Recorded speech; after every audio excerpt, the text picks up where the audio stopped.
আজ 2 দিন যাবত ফ্লাবির মাংস নেই, তাই আমরা গিয়েছিলাম মাংস নিয়ে আসতে। কিন্তু মাংস আনতে গিয়ে যা যা দেখলাম এটার জন্য প্রস্তুত ছিলাম না। হ্যালো বিউটিফুল পিপল, আসসালামু আলাইকুম। হোপফুলি সবাই ভালো আছেন, আমি আলহামদুলিল্লাহ অনেক ভালো আছি। Welcome to my page Shinfa. এর আগে কখনো এখান থেকে মাংস নেওয়া হয়নি, আশাই হয়নি মাংস নেওয়া তো দূরের কথা। এখানে এসে দেখলাম এখানে একটা দেশি কুকুরকে ওরা গলায় দড়ি দিয়ে বেঁধে রেখেছে, আর সেই কুকুরটার এমন অবস্থা, মানে মুই কি হনুরে। কুকুরের কথায় পরে আসছি, আগে দেখেন এখানে কত সুন্দর সুন্দর পাখি আছে। এগুলো হচ্ছে বাজেরিকা, আর আমার বাজেরিকা পাখি অনেক ভালো লাগে। আমি 500 টাকা দিয়ে জোড়া কিনেছিলাম, আর সেই পাখির ভিডিওতে এত ভিউজ হয়েছিল। যাই হোক, আমরা একটু টিয়া পাখির কথা বলে নিচ্ছিলাম যে টিয়া পাখি আছে কিনা, কারণ আমার জামাইয়ের টিয়া পাখির খুব শখ। ওনারা বললো যে 2000 টাকা দিলে নাকি একটা বাচ্চা টিয়া পাখি নিয়ে এসে দিতে পারবে। কিন্তু যেন তেন টিয়া পাখি হলে আবার হবে না, একদম পিওর যে টিয়া পাখিগুলো হয়, টুকটাক কথা বলে, অনেক বড় হয়, পোষ মানে ঠিক সেই রকম হতে হবে। ওখানে তো মুরগিটা মেরামত করা হচ্ছিল, আর আমি বারবার দেখছিলাম কুকুরকে।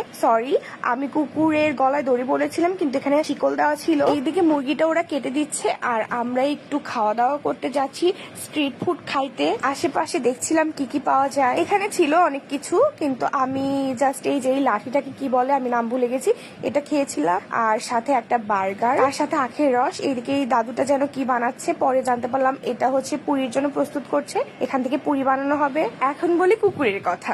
এমনিতেই স্বাভাবিকভাবে দেখা যায় যে এই যে দেশি কুকুরগুলো আছে, বিদেশি কুকুর তো এইভাবে ছেড়ে দেয় রাখা হয় না, কিন্তু দেশি কুকুরগুলো যেগুলো আছে সেগুলো সবার পায়ে পায়ে ঘোরে, খাইতে দিলে পারে সবসময় কাছে কাছে থাকে। তো এখন আমার প্রশ্ন হচ্ছে, ওদের কেন ওই দেশি কুকুরটাকে গলায় শিকল দিয়ে বেঁধে রাখতে হবে? আমার একটু সন্দেহ হয়েছিল দেখে আমি ওনাদেরকে জিজ্ঞাসাও করেছিলাম যে এটা কি দেশি কুকুর। ওরা বলেছিল যে হ্যাঁ এটা দেশি কুকুর। তো আমার প্রশ্ন হচ্ছে, দেশি কুকুরকে কেন বেঁধে রাখতে হবে? এরপর কুকুরটার অবস্থা ছিল এমন যে ওর কাছে গেলে ও মনে হচ্ছে এখন খেয়ে ফেলবে সবাইকে। একদম ওর নাম হচ্ছে টাইগার, আর বাঘের মতন করতেছে, কি একটা অবস্থা ভাই রে ভাই। যাই হোক, এরপরে খাওয়া দাওয়া শেষ করে মুরগিটা নিয়ে আমরা একটা বালতি কিনতে চলে এসেছি।